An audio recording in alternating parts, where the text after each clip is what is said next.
Hello everyone. नमस्कार साथियों, हमारे यूट्यूब चैनल में आप सभी लोगों का स्वागत है।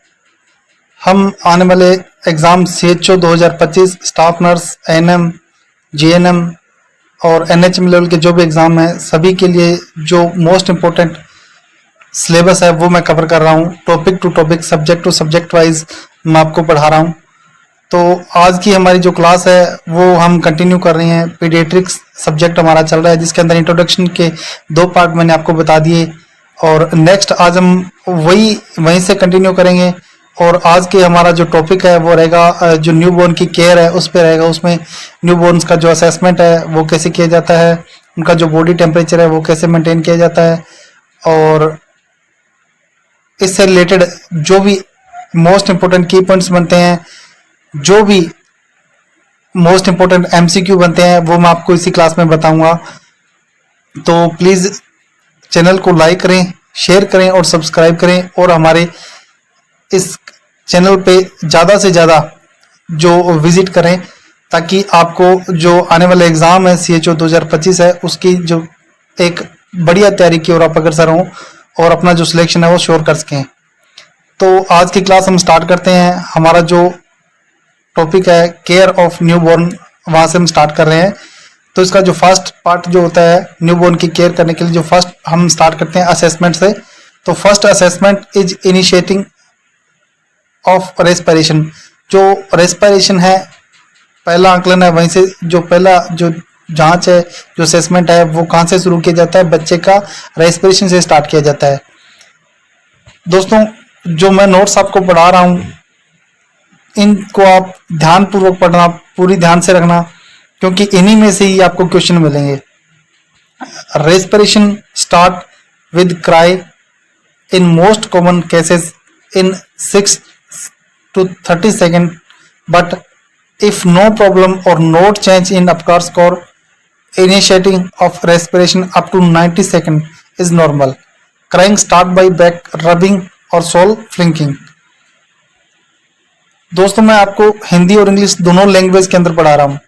कुछ बच्चे होते हैं जो BSc नर्सिंग के बच्चे हैं या जो एम्स नोट सेट वगैरह की तैयारी कर रहे हैं, उनके लिए भी ये नोट्स काफ़ी इंपॉर्टेंट है। ये क्लास काफ़ी इंपॉर्टेंट क्लास है। तो उन बच्चों को ज़्यादातर जिन्होंने इंग्लिश में सिलेबस कवर किया हुआ है, इंग्लिश में नोट्स पढ़े हुए हैं, तो उनको इंग्लिश में ज़्यादा समझ में आता है। लेकिन जो बच्चे GNM के हैं, जो बच्चे ANM के हैं या जो बच्चे फ्रेशर हैं उनको हिंदी के अंदर ज़्यादा समझ में आएगा। और क्वेश्चन पेपर भी इसी टाइप का आता है जिसमें हिंदी और इंग्लिश दोनों में क्वेश्चन होते हैं। तो अगर आपने सिलेबस को हिंदी में भी पढ़ा है और इंग्लिश में भी पढ़ा है तो आपको जो लैंग्वेज है, जो क्वेश्चन की लैंग्वेज है वो ज़्यादा समझ आती है और अपने क्वेश्चन को जितना ज़्यादा समझेंगे और राइट होने के चांसेस उतने ज़्यादा हमें ज़्यादा होंगे। तो जो श्वसन की दर है, श्वसन की जो शुरुआत है वो कहाँ से होती है, रेस्पिरेशन की जो शुरुआत है वो कहाँ से होती है, वो रोने से होती है। जब बच्चा क्राई करता है, जब बच्चा रोता है तब वहां से सांस की जो शुरुआत होती है। पर जब बर्थ लेते ही बच्चा रोना, कहते हैं ना बच्चे का रोना बहुत ज़्यादा जरूरी होता है। तो वो जरूरी क्यों होता है, क्योंकि बच्चा जब क्राई करेगा तभी वो अपना जो सांस लेने की जो प्रक्रिया है, जो श्वसन की जो प्रक्रिया है वो स्टार्ट करेगा। तो ज़्यादातर जो मामले, ज़्यादातर जो केसेज होते हैं उसके अंदर 6 सेकंड से लेकर 30 सेकंड तक बच्चों का जो क्राई है वो स्टार्ट हो जाता है। अगर बच्चे को कोई समस्या नहीं होती है या कोई अपगार स्कोर में कोई बदलाव नहीं है, अपगार स्कोर के बारे में मैं आपको आगे पढ़ाऊंगा। अपगार स्कोर क्या होता है और इसके जो टोटल अपगार की फुल फॉर्म क्या होती है, इसमें क्या क्या चीज़ें अपने देखी जाती है, किस तरह से इसको नोट किया जाता है। और अपगार स्कोर एक ऐसा टॉपिक है जिसके अंदर से आपको चाहे वो नोट सेट का क्वेश्चन हो, चाहे वो NHM का क्वेश्चन हो, चाहे वो CHO लेवल का हो, चाहे वो स्टाफ नर्स का हो, तो उन सभी में आपको अपगार स्कोर एक ऐसा टॉपिक है जिसके अंदर से आपको 1 से 2 क्वेश्चन मिलेंगे ही मिलेंगे और 100% मिलेंगे। तो अपगार स्कोर एक बहुत बढ़िया टॉपिक है जिसके बारे में आपको आगे मैं एक्सप्लेन करके इसी क्लास में या अगली नेक्स्ट क्लास में आपको बताऊंगा। तो नॉर्मल ज़्यादातर जो केसेज होते हैं उनके अंदर 6 से 30 सेकंड के अंदर जो बच्चों का अगर अपगार स्कोर नॉर्मल है तो उसके अंदर बच्चा क्राई कर देता है और वो रोना स्टार्ट कर देता है, जिससे कि उसकी जो श्वसन की प्रक्रिया है, जो रेस्पिरेशन की जो प्रक्रिया है वो स्टार्ट हो जाती है। अगर 90 सेकंड तक भी अगर बच्चा सांस लेता है, 90 सेकंड तक भी बच्चा अगर श्वसन प्रक्रिया स्टार्ट करता है, क्राई करता है, तो वो नॉर्मल माना जाता है। और कई बार क्या होता है कि जब बच्चा बर्थ लेता है तो बच्चा रोता नहीं है, तो उसको रुलाना जो जरूरी है, तो उसके क्या बेक रब करते हैं, और जो सोल होते हैं बच्चे के, तो वहां पे थोड़ा ऐसे फ्लिंकिंग करते हैं अपने उसमें, थोड़ा सा उसको स्टिमुलेट करते हैं ताकि बच्चा क्राई करे। बच्चा क्राई जितना बढ़िया करेगा तो रेस्पिरेशन उतना बढ़िया स्टार्ट होता है। नेक्स्ट हम पढ़ते हैं असेस फॉर रेस्पिरेटरी डिस्ट्रेस। अगर श्वसन, बच्चे को कोई श्वसन का संकट है या रेस्पिरेशन की कोई प्रॉब्लम आ रही है, तो वो किन चीजों को देख करके हम उसको असेस करेंगे। तो इसमें हम सबसे पहले हम देखते हैं कि nasal flaring indicate RDS. Nasal flaring का मतलब होता है भी नाक फड़फड़ाना, नाक ऐसे फड़फड़ाएगा बच्चे का, तो हम वो देख के ये अंदाजा लगा लेंगे कि बच्चे को रेस्पिरेटरी डिस्ट्रेस हो रहा है, उसको सांस लेने की दिक्कत आ रही है, उसको सांस लेने में प्रॉब्लम आ रही है। तो जो नेजल फ्लेयरिंग है वो इंडिकेट करता है आरडीएस को। आरडीएस की जो फुल फॉर्म वो कई बार पूछी जाती है, तो रेस्पिरेटरी डिस्ट्रेस सिंड्रोम इसको कहा जाता है। इंटरकोस्टल रिट्रैक्शंस, इंटरकोस्टल जैसे अपने बच्चे को देखेंगे तो इंटरकोस्टल मतलब जैसे उसको, अब जिसको बच्चा जैसे बर्थ लेके बाहर आएगा उसको हम देखेंगे ना, तो उसकी जो चेस्ट हमने देखने को मिलेगी तो उसका रिट्रैक्शन होगा, तो उस चीज के अंदर हमें इसको पता लग जाएगा बच्चा श्वास की, बच्चे को दिक्कत आ रही है, बच्चा रेस्पिरेशन में प्रॉब्लम कर रहा है, तो बच्चे को ये दिक्कत आ रही है। नेक्स्ट हम पढ़ रहे हैं ग्रंटिंग। अगर बच्चा ग्रंटिंग कर रहा है तो बच्चे को दिक्कत आएगी। Shisho pattern of respirations, rise and fall of chest, abdomen do not occur together। श्वसन का उतार चढ़ाव वाला पैटर्न, जैसे रेस्पिरेशन बच्चा करता है तो उसके अंदर एक पैटर्न से ही वो सांस लेता है, जिसके अंदर क्या होता है कि अगर बच्चा सांस ले रहा है तो चेस्ट बाहर आएगी, और सांस बाहर निकाल रहा है तो पेट है वो अंदर आएगा। तो ये एक दूसरे के अपोजिट चलते हैं, जिसमें क्या छाती और पेट दोनों क्या एक दूसरे के ऊपर नीचे होता है। तो अगर ये उतार चढ़ाव वाला पैटर्न अगर नॉर्मल नहीं आ रहा है तो उसके अंदर बच्चे को रेस्पिरेशन या रेस्पिरेटरी डिस्ट्रेस हो सकता है। या टैकीपीनिया अगर बच्चे को हो रहा है, बहुत जल्दी बच्चा सांस ले रहा है, बहुत ज्यादा नॉर्मल रेट से भी ज्यादा बच्चा अगर सांस ज्यादा ले रहा है तो उसको हम टैकीपीनिया में काउंट करेंगे, तो उस टाइम में बच्चे को ये दिक्कत आ सकती है। जो नॉर्मल टैकीपीनिया को हम देखेंगे, वैसे नॉर्मल जो रेस्पिरेशन रेट होती है वो 60 to 30 ब्रीथ पर मिनट के हिसाब से, और 40 इसको नॉर्मल काउंट करते हैं। तो ये चीज आपको ध्यान रखनी है, ये जो आंकड़े मैं आपको बता रहा हूं तो ये चीज आपको नोट करनी है, और विशेष तौर पे ध्यान रखनी है कि जो नॉर्मल रेस्पिरेशन होता है बच्चे का बर्थ के टाइम में वो 30 से लेकर 60 तक नॉर्मल माना जाता है ब्रीथ पर मिनट, और 40 इसको नॉर्मल कंसिडर करते हैं, accurate. The neonate breath through nose breathe the neonate breathe through nose and mouth. जो नवजात शिशु होता है, जो बच्चा होता है नियोनेट, मैंने आपको बताया हुआ अभी कितने टाइम तक के बच्चे को नियोनेट कहा जाता है, ये मैंने बेक वाली क्लासों में आपको पढ़ाया हुआ है। नियोनेट के अंदर भी दो टाइप, जैसे अर्ली नियोनेट है, लेट नियोनेट है, ये सभी मैंने आपको बेक क्लासों में, अगर आपने वो क्लासें नहीं देखी है तो आप जाके चैनल पर विजिट करके वो क्लासें जरूर देखें, ताकि मैं आपको जो क्लासें कंडक्ट कर रहा हूँ वो एक सीरियल वाइज ही कर रहा हूँ, एक टॉपिक टू टॉपिक कर रहा हूँ, जिसके अंदर आपको अगर स्टार्टिंग से आप पूरी क्लासेस देखोगे तो उसमें आपको टोटल सब्जेक्ट का जो सिलेबस है, जो अभी एग्जाम के अंदर अपडेट सिलेबस है, उसी हिसाब से मैं आपको बता रहा हूँ। तो अगर क्लासें आपने बेक वाली मिस कर दी तो कुछ यहाँ समझने में आपको दिक्कत आएगी। तो जो नियोनेट होता है वो जो ब्रीथ करता है वो नोज और माउथ दोनों से करता है, इस चीज को अपने ध्यान में रखना है। और जो नॉर्मल जो respiration is periodic shallow but irregular.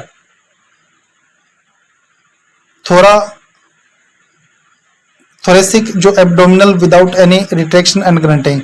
सामान्य जो श्वसन जो अवधि होती है उतला किंतु अनियमित, लेकिन जो बच्चे की जो नॉर्मल भाषा में आपको मैं समझा दूं कि जो रेस्पिरेशन जो बच्चे का होता है वो नॉर्मल होता है, वो इरेगुलर होता है। ठीक है, कई बार इरेगुलर का मतलब होता है भी वो एक कंटिन्यू एक जैसा नहीं होता कि चेस्ट और पेट दोनों एक साथ ऊपर आ रहे हैं एक साथ नीचे जा रहे हैं, ऐसे नहीं होता है। तो इसमें कई बार क्या होता है कि इसमें नॉर्मल ये होता है कि बच्चे का और एक दूसरे के अपोजिट होते हैं। अगर पेट बाहर आ रहा है तो चेस्ट अंदर जाएगी, चेस्ट अगर नीचे जा रही है बच्चे की तो पेट बाहर आएगा। तो ये चीज क्या होती है भी, ये पेरिडोलिक होती है, ये इरेगुलर होती है। अब हम असेसमेंट के बाद हम देखते हैं कि बच्चे में जो डिस्ट्रेस रेस्पिरेटरी डिस्ट्रेस हमने पढ़ लिया, असेसमेंट हमने देख लिया। असेसमेंट के बाद हम देखेंगे कि मैनेजमेंट। अगर बच्चे को कोई रेस्पिरेटरी डिस्ट्रेस हो गया, हमने असेसमेंट किया, असेसमेंट के अंदर नॉर्मल आया तो हमें कुछ करने की जरूरत नहीं पड़ी, लेकिन असेसमेंट के बाद में अगर हमने कोई रेस्पिरेटरी डिस्ट्रेस है वो फाइंड किया तो उसका हमें इसमें मैनेजमेंट उसका कैसे करना है, मैनेजमेंट कैसे होता है। कोई अगर एट बर्थ के टाइम में अगर बच्चे को रेस्पिरेशन प्रॉब्लम आई है तो उसका जो मैनेजमेंट है, उसका जो ट्रीटमेंट है, उसका जो हल है वो क्या होता है और कैसे किया जाता है वो हम देखेंगे। तो फर्स्ट होता है सक्शनिंग। सबसे पहले अगर बच्चे को कोई भी रेस्पिरेटरी डिस्ट्रेस हो चुका है तो सक्शनिंग एक मोस्ट इम्पोर्टेंट एक मेथड है, मोस्ट इम्पोर्टेंट एक ऐसा वर्क है जिसके द्वारा हम मतलब जो रेस्पिरेटरी डिस्ट्रेस जो हुआ है, जो प्रॉब्लम हमें क्रिएट हुई है, जो सामने प्रॉब्लम आई है, तो उसका हम हल कर सकते हैं। तो जो सक्शनिंग का मतलब होता है भी airway clearance by suctioning, priority nursing action after birth. जब बच्चे का जन्म होता है, बर्थ के बाद सक्शनिंग क्या होती है, सक्शनिंग का मतलब होता है जो सांस की नली होती है, जो वायु मार्ग होता है एक बेबी का, तो उसके अंदर कोई भी अगर ऑब्जेक्ट है, चाहे वो फ्लूइड है, तो उन चीज को सक्शन के द्वारा बाहर निकालना, ताकि उसको सांस का जो मार्ग है, वो जो सांस का जो रास्ता है वो बिल्कुल क्लियर हो जाए और उसको सांस लेने में दिक्कत ना हो, ताकि रेस्पिरेटरी डिस्ट्रेस है वो ना हो। नेक्स्ट हम बोलते हैं भी अगर सक्शन करेंगे तो कैसे करेंगे। ये इसमें से एक से दो क्वेश्चन आपको मिलेंगे और ये क्वेश्चन हमें नोट सेट में कई बार देखने को मिला है, एनएचएम में मिला है, और अनदर जो स्टाफ नर्स के जो भी एग्जाम है किसी भी स्टेट का हो उसके अंदर ये चीज पूछी जाती है भी जब बच्चे का अगर हम सक्शन कर रहे हैं तो सक्शन करने की जो प्रक्रिया है वो कैसे होती है और सक्शन पहले कैसे करना होता है। तो इस पर आप विशेष ध्यान देना। जब भी हम सक्शन करेंगे बच्चे का तो first suction mouth then nose, ये जो लाइन है ये बहुत ही इंपॉर्टेंट लाइन है और इस लाइन को आप विशेष तौर पे गांठ बांध लेना कि जब भी किसी बच्चे का सक्शन हम करेंगे तो हमें किस चीज का ध्यान रखना है। सबसे पहले हमने माउथ का सक्शन करना है, उसके बाद नाक का करना है। क्यों करना है? Because if first suction nose then initiating sneezing reflex क्योंकि कैन लीड टू एस्पिरेशन, क्योंकि बच्चे के अंदर रिफ्लेक्स पाए जाते हैं। रिफ्लेक्स में आगे आपको पढ़ाऊंगा, उसमें मोरो रिफ्लेक्स वगैरह जैसे आगे रिफ्लेक्स आएंगे मैं वो आपको बता दूंगा। ऐसे स्नीजिंग रिफ्लेक्स होते हैं, गैगिंग रिफ्लेक्स होते हैं, ये सारे रिफ्लेक्स होते हैं, ये मैं आपको आगे पढ़ाऊंगा। तो अगर हम पहले नोज का कर दिया, नोज के अंदर हमने कुछ ऑब्जेक्ट डाल के उसको सक्शन करने की कोशिश करी तो बच्चा स्नीजिंग करेगा, बच्चा छींकेगा। तो उससे क्या होगा कि जो भी लिक्विड, जो भी फ्लूइड बच्चे के अगर मुंह के अंदर है तो वो एस्पिरेट कर जाएगा और वो क्या एब्डोमेन में जाने की बजाय वो लंग्स में चला जाएगा। तो उससे हमें रेस्पिरेटरी डिस्ट्रेस कम होने के बजाय ज्यादा जो क्रिटिकल कंडीशन है वो पैदा हो जाएगी। तो सक्शन पहले कैसे करना है? सबसे पहले मुंह से करना है, उसके बाद नाक का करना है, क्योंकि अगर पहले नाक से अगर हम सक्शन करेंगे तो छींकना स्टार्ट हो सकता है और जिससे क्या होता है कि जो एस्पिरेशन मतलब किसी चीज को निगलना या कोई चीज है वो एस्पिरेट करने देना, मतलब जो चीज पेट में जानी चाहिए, जो हमें जीए सिस्टम में जानी चाहिए, वो हमें क्या होती है जो हमारे लंग्स होते हैं और रेस्पिरेटरी जो ऑर्गन है उनके अंदर वो चली जाती है और जिससे हमें सांस की जो प्रॉब्लम है वो ज्यादा होती है। नेक्स्ट हम देखेंगे भी सक्शन करना किस चीज से सक्शन किया जाता है। तो सक्शन मशीन आती है उससे सक्शन किया जाता है, या एक बल्ब सिरिंज आती है उसके द्वारा भी सक्शन किया जाता है। सक्शन करने के लिए जो उसका प्रेशर है वो हमें पता होना चाहिए किसके अंदर। तो प्रीटर्म जो बच्चा है उसके अंदर 40 से लेकर के 60 mmg 40 to 60 mmg प्रेशर रखा जाता है और नियोनेट या इन्फेंट जो होते हैं उसके अंदर 60 से 80 mmHg रखा जाता है और अडल्ट होते हैं उसके अंदर क्या होता है भी 80 से लेकर के 120 mm of Hg तक जो सक्शन का प्रेशर है वो रखा जाता है। तो ये कुछ क्राइटेरिया है जो सक्शन का प्रेशर है वो किस एज के अंदर कितना रखना चाहिए वो होता है। और ये सक्शन जो मशीन होती है उस पर मेंटेन किया जाता है, उस पर जो एक मीटर लगा होता है उस पर हमें फिक्स करना होता है, सेट करना होता है। नेक्स्ट हम पढ़ेंगे, ये असेसमेंट हमने पढ़ लिया। असेसमेंट के बाद में रेस्पिरेटरी जो डिस्ट्रेस आया है उसका जो मैनेजमेंट आया है वो हमने पढ़ा। नेक्स्ट हम पढ़ रहे हैं कि बॉडी टेम्परेचर, जो बच्चा बर्थ हुआ है बच्चे का तो उसका जो बॉडी टेम्परेचर है वो मेंटेन करना, नॉर्मल कितना होता है, कितना होना चाहिए, तो वो हम पढ़ेंगे। तो जो न्यू बॉर्न है उसका जो टेम्परेचर है वो 36.50 से लेकर के 37.50 तक फ़ारेनहाइट तक ये नॉर्मल इसको काउंट किया जाता है। और अगर सेंटीग्रेड में देखते हैं हम, ये सेंटीग्रेड में है, और फ़ारेनहाइट में देखते हैं तो 96.80 से लेकर के 99.6 डिग्री फ़ारेनहाइट जो होता है वो नॉर्मल होता है। New born have tendency to fall temperature immediate after birth. नवजात शिशु जो होते हैं, जो बच्चे लेते हैं, जन्म के तुरंत बाद उनका जो तापमान एक बार हमेशा गिरता है। बच्चा सबसे ज्यादा जो रिस्क होता है वो होता है हाइपोथर्मिया में जाने का। जो नॉर्मल बॉडी का जो टेम्परेचर होता है उससे कम टेम्परेचर हो जाना हाइपोथर्मिया कहलाता है। नॉर्मल जो बॉडी लेवल का टेम्परेचर है उससे हाइपोथर्मिया कहलाता है, जिसमें क्या बॉडी का टेम्परेचर है वो कम हो जाता है। जो न्यूबॉर्न बच्चे होते हैं, जो जिन बच्चों का जन्म होता है बर्थ के टाइम, जस्ट उनका जो वुम्ब का अंदर का जो टेम्परेचर होता है वो ज़्यादा होता है, लेकिन जब वो माँ के वुम्ब से बाहर आते हैं, माँ के पेट से जब बाहर आते हैं, तो उनका जो एकदम से टेम्परेचर है वो गिर जाता है, फॉल डाउन हो जाता है। और ऐसा क्यों होता है? Because have note shivering mechanism and immature nervous system, hypothalamus and low temperature of labour room. और ये क्यों होता है? क्योंकि उनमें कंपी तंत्र नहीं होता, और तंत्र हाइपोथैलेमस जो है अपरिपक्व होता है, तथा प्रसव कक्ष का तापमान कम होता है। लेबर रूम का टेम्परेचर 24 डिग्री सेंटीग्रेड रखा जाता है। और जो बच्चों का हाइपोथैलेमस है वो पूरी तरह से परिपक्व नहीं होता, तैयार नहीं होता, जिसके कारण कुछ नर्वस सिस्टम है वो पूरी तरह से तैयार नहीं होता, जिसके कारण बच्चों के अंदर जो एक्टिविटी जो होनी चाहिए वो नहीं होती, वो थोड़ी डिले होती है। तो एक बार बच्चों का जो टेम्परेचर है वो एट बर्थ के टाइम, बर्थ के जस्ट तुरंत बाद कम होता है, और उसको हमें मेंटेन करना होता है। मेंटेन कैसे करेंगे? न्यू बॉर्न का जो टेम्परेचर है वो मेंटेन, जो कौन सी चीज होती है वो मेंटेन करती है, वो होती है ब्राउन फैट। एडिपोज टिश्यू, जो ब्राउन फैट होता है वो नवजात शिशु का जो तापमान है वो बनाए रखता है नॉर्मल। बॉडी का जो टेम्परेचर मेंटेन करने के लिए, जैसे हाइपो में अगर चला गया तो उसका टेम्परेचर, जैसे हमने देखा कि ब्राउन फैट एडिपोज टिश्यू होते हैं, फोटोथेरेपी उसको दी जाती है, तो आम भाषा में बोलते हैं, जिसको बच्चे को मशीन में रखा गया तो वहाँ पे होता है ब्लू लाइट्स होती है, रेडिएशन उसको दिया जाता है। तो ये आगे अब मैं आपको धीरे धीरे बता दूंगा। इंटूबेटर होता है, उसमें रखा जाता है, तो ये चीजें मैं आपको आगे पढ़ाऊंगा। न्यू बॉर्न का जो टेम्परेचर है वो मेनली जैसे 8 बर्थ के टाइम में जो ब्राउन फैट होता है उसके द्वारा उसको मेंटेन किया जाता है। और जो हीट लॉस हो रही है अचानक से, बच्चा अगर माँ के वुम्ब से अंदर उसका जो टेम्परेचर है वो नॉर्मल था, बढ़िया था, बाहर आने के बाद उसका टेम्परेचर कम हो गया, तो कम होने का जो कारण है, वो जो मेथड है वो कौन सा है, किस मेथड से बॉडी का टेम्परेचर हमेशा कम होता है? तो 4 तरह के मेथड होते हैं जिनसे क्या बॉडी का टेम्परेचर है वो कम होता है या रिड्यूस होता है। तो 4 मेथड हमें पता होने चाहिए, और इन चारों में से एक क्वेश्चन पूछा जाता है और हमें राइट आंसर इसमें देखना होता है भी किस मेथड का क्या मतलब होता है। तो इवापोरेशन का मेथड होता है वाष्पीकरण।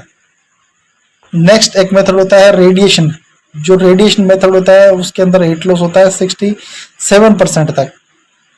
एक कंडक्शन मेथड होता है। कंडक्शन मेथड का मतलब होता है संचालन का मतलब होता है एक ऐसी प्रक्रिया होता है जिसमें प्रत्यक्ष, मतलब हम किसी चीज के टच में होकर के करेंगे तो वो क्या होता है, गर्मी का। जैसे हमने किसी बर्फ के टुकड़े को हाथ में पकड़ के रखा तो हमारा हाथ ठंडा हो गया, तो ये होता है कंडक्शन मेथड। एक होता है कन्वेक्शन मेथड। कन्वेक्शन मेथड के अंदर जैसे हम किसी रूम के अंदर गए, हम बाहर से गए, अचानक उसमें ऐसे ही चल रहा था, रूम ठंडा था, अचानक उसमें गए तो हमारा धीरे धीरे थोड़ी देर बाद हमारा बॉडी का टेम्परेचर वो ठंडा हो गया, तो ये होता है। तो ये जो मेथड है मैं आपको अलग अलग पढ़ाऊंगा आगे, जो नेक्स्ट हमारी क्लास आएंगी उसमें डिटेल में इनके बारे में मैं बताऊंगा। एक बार मोटे तौर पे मैंने आपको बता दिया कि 4 तरह के जो हीट लॉस के 4 मेथड होते हैं, इवापोरेशन, रेडिएशन, कंडक्शन और कन्वेक्शन। और चारों के अंदर अलग अलग सिस्टम से, रेडिएशन से कम होता है, डायरेक्ट टच से कम होता है, और बिना टच के जैसे एसी वाले रूम में जाते हैं, एसी इतना दूर लगा होता है, फिर भी हमारा बॉडी का टेम्परेचर वो थोड़े टाइम बाद कम हो जाता है क्योंकि रूम का टेम्परेचर ठंडा होता है।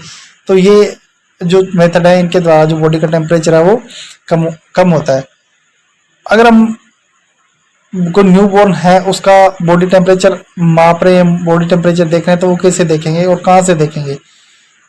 तो जो बेस्ट साइट होती है टेम्परेचर चेक करने की न्यू बॉर्न के अंदर, उसको एक्सिलरी मोस्ट सबसे उसको रिलायबल जो टेम्परेचर है वो रेक्टल होता है न्यू बॉर्न के अंदर।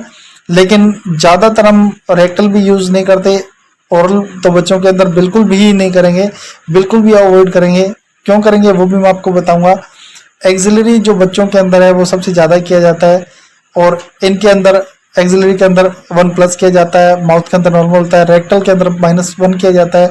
ये चीज़ें भी मैं आपको धीरे धीरे आगे बताऊंगा, क्योंकि जो बच्चे नॉर्थ सेट लेवल की तैयारी कर रहे हैं, जो बच्चे DSSB लेवल की तैयारी कर रहे हैं, RRB लेवल की तैयारी, तो उन बच्चों को तो ये बताने की ज़रूरत नहीं है। लेकिन जो बच्चे फ्रेशर हैं, जो GNM है या जो ANM है, जो NHM लेवल के, जो लोकल मतलब NHM लेवल तक के की तैयारी कर रहे हैं, उन बच्चों के लिए, जो फ्रेशर हैं, तो उन बच्चों के लिए ये चीज़ें समझनी बहुत ज़्यादा ज़रूरी है।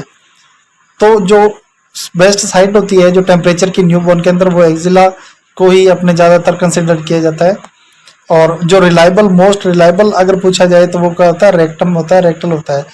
ओरल हम क्यों नहीं करते? क्योंकि जो थर्मामीटर होता है जिसके अंदर मरकरी होती है वो पारा होता है, तो बच्चे को हम ओरली नहीं दे सकते, और ओरली वो नहीं करता। अगर थोड़े बड़े बच्चे को हम दे भी देंगे तो उसको तोड़ने का डर होता है। मरकरी का जो काफ़ी मतलब मरकरी का लीड जो पॉइजनिंग जो होता है वो बहुत ही भयंकर होता है, तो इस वजह से वो नहीं देते। रेक्टल भी बच्चे को नहीं देते, ज़्यादातर नहीं देते, क्योंकि उसमें थोड़ा क्या पेनफुल होता है, थोड़ा इरिटेट भी होता है बच्चा, तो उससे कई बार दिक्कत हो जाती है।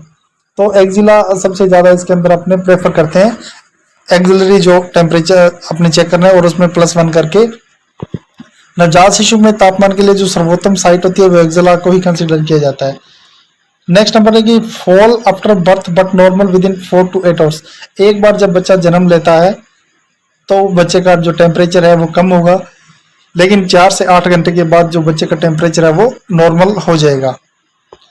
To maintain body temperature in neonate warm chain should be follow. नवजात शिशु के शरीर का अगर तापमान हमें गर्म बनाए रखना होता है तो जो गर्म श्रृंखला होती है उसका हमें पालन करना चाहिए, क्योंकि बच्चे का जो बॉडी है वो हमें गर्म कपड़े से कवर करनी चाहिए। हेड है, सबसे ज़्यादा हेड बच्चे का कवर होना चाहिए। तो ये चीज़ें मैं आपको धीरे धीरे आगे बताऊंगा कि कैसे बॉडी टेम्परेचर हमें मेंटेन रखना होता है। New born kept in pre warm and dry towel, remove the wet towel. जो नवजात शिशु को हमने पहले से जो गर्म और जो सूखे तौलिए है उसके अंदर उसको रखना है, गीला जो तौलिया है उसको हमें हटा देना है।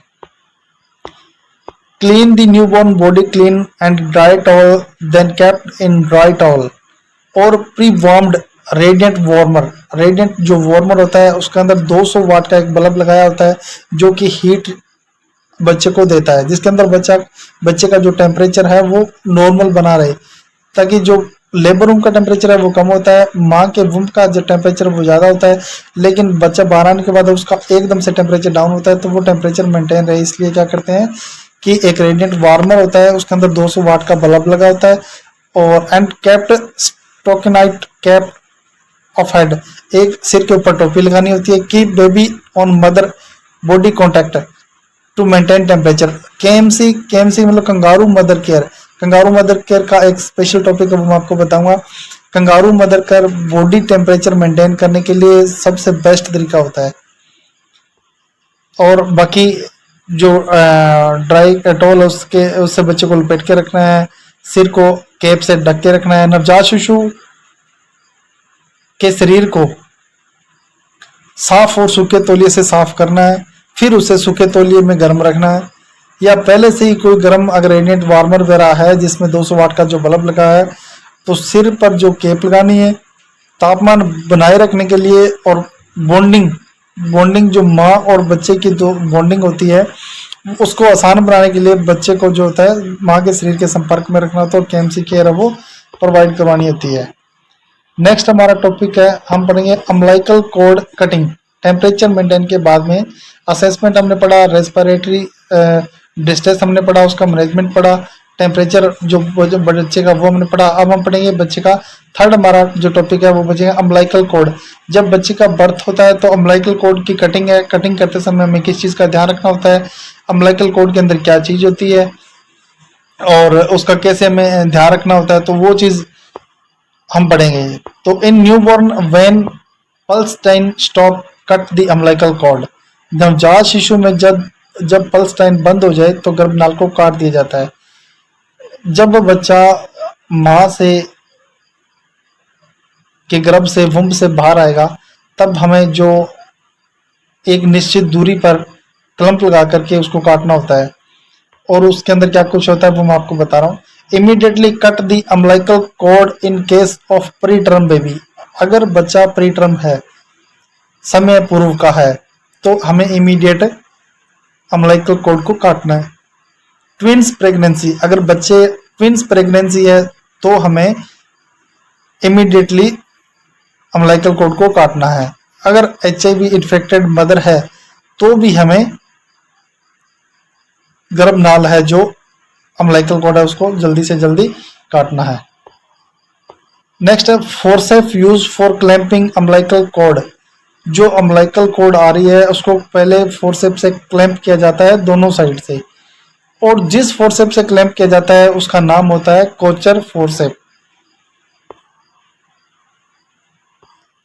गर्भनाल को जकड़ने के लिए संदेश का जो जिस उपकरण का प्रयोग किया जाता है उसको कोचर फोर्सेप कहा जाता है। अच्छा, अब हमें पता होना चाहिए जो फोर्सेप हम लगा रहे हैं एक बेबी की साइड लगता है, एक मदर की साइड लगता है, तो दोनों के बीच का गैप कितना होता है, पहला क्लम्प कितनी दूरी पे लगता है, दूसरा क्लम्प कितनी दूरी पे लगता है। तो फर्स्ट क्लम्प लगता है 2.5 सेंटीमीटर एंड सेकंड क्लम्प लगता है 5 सेंटीमीटर दूर फ्रॉम बेबी। ये हम बच्चे की साइड से दूरी नापते हैं।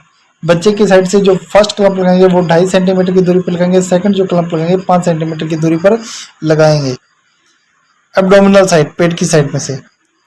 After cutting length of umbilical cord is 2.5 plus 1.25 बराबर 3.75, 3.75 सेंटीमीटर जब दूरी हो जाती है तो वहां से हम क्या होता है अम्बिलिकल कॉर्ड को कटिंग करते हैं। दोनों साइड क्लम्प लगता है, एक 2.5 सेंटीमीटर पे लगेगा, 5 सेंटीमीटर पे लगेगा, लेकिन 2.5 सेंटीमीटर से फिर हम थोड़ा ऊपर चलेंगे, 1.25 उसमें ऐड करके उसके आगे से हम क्लम्प को जो अम्बिलिकल कॉर्ड को कटिंग करेंगे। तो अम्बिलिकल कॉर्ड कटिंग करने के बाद जो अम्बिलिकल जो उस वहाँ पे क्लम्प लगा होता है वो क्लम्प हमें बढ़िया अच्छे से लगाना होता है, उसको बहुत ध्यान से लगाना पड़ता है, उस चीज़ का बहुत ध्यान रखना चाहिए। और नेक्स्ट हम पढ़ेंगे कि जो हमारे अम्बिलिकल कॉर्ड है उसके अंदर क्या चीज़ होती है, अम्बिलिकल आर्टरी 2 होती है और अम्बिलिकल वेन भी 2 होती है। लेकिन at the age of 4 month, 4 month की जो एज होती है ना बच्चे की, जब पेट के अंदर होता है तब जो अम्बिलिकल वेन है वो डिसअपियर हो जाती है, राइट अम्बिलिकल वेन। 4 महीने की एज के अंदर जब बच्चा वुम्ब के अंदर होता है तो जो राइट अम्बिलिकल वेन है वो डिसअपियर हो जाती है, इस चीज का हमें ध्यान रखना है। और जो अम्बिलिकल कॉर्ड है वो शेडेड बिटवीन 5 से 10 दिन के अंदर इसको क्लीन करना चाहिए, हमें साफ सुथरा इसको रखना चाहिए। उसके अंदर कोई ऑब्जेक्ट है वो उसके अंदर ज़्यादातर हमें नहीं करना चाहिए। वो क्लम्प है जो हमने क्लम्प लगाया है उस चीज़ उसको विशेष में ध्यान में रखना चाहिए। अच्छी तरह से उसकी जो एरिया है सराउंडिंग एरिया उसको साफ रखना चाहिए। वेट कपड़े बच्चे को वो नहीं फैलाने चाहिए और ड्राई से ड्राई बच्चे को जितना रख सकते हैं उस टाइम में हमें रखना चाहिए। तो आगे हम पढ़ रहे हैं कि जो बेस्ट आईवी साइट होती है इन्फ्यूजन वगैरह देने की, कोई इंजेक्शन वगैरह देने की, आईवी फ्लूइड देने की, तो इन्फेंट्स जो होते हैं बच्चे होते हैं उसके अंदर स्काल्प वेन में यूज़ किया जाता है। और न्यूबॉर्न के अंदर अम्बिलिकल वेन के ही अंदर जो कि 5 से 7 दिन के बाद बंद हो जाती है तो अम्बिलिकल वेन में ही ज़्यादातर उसको दिया जाता है कि उसके बाद जो अम्बिलिकल कॉर्ड हमारी कटिंग की जो हमारे क्लम्प लगाया तो 5 से 7 दिन के बाद वो क्या होती है साफ़ हो जाती है और धीरे धीरे से वो सूख करके अपनी जगह छोड़ देती है वहाँ से। तो वो क्लम्प जो लगा होता है वो भी साथ साथ में ही दूर हो जाता है।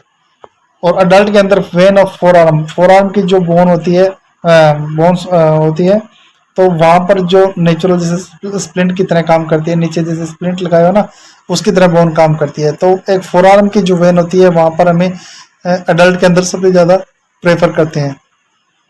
तो आज हमने न्यूबॉर्न की जो केयर है उसके बारे में हमें पढ़ा, हमने असेसमेंट पढ़ा, हमने रेस्पिरेशन पढ़ा, हमने बॉडी टेम्परेचर पढ़ा, टेम्परेचर और जो आईवी साइट्स है वो पढ़ी।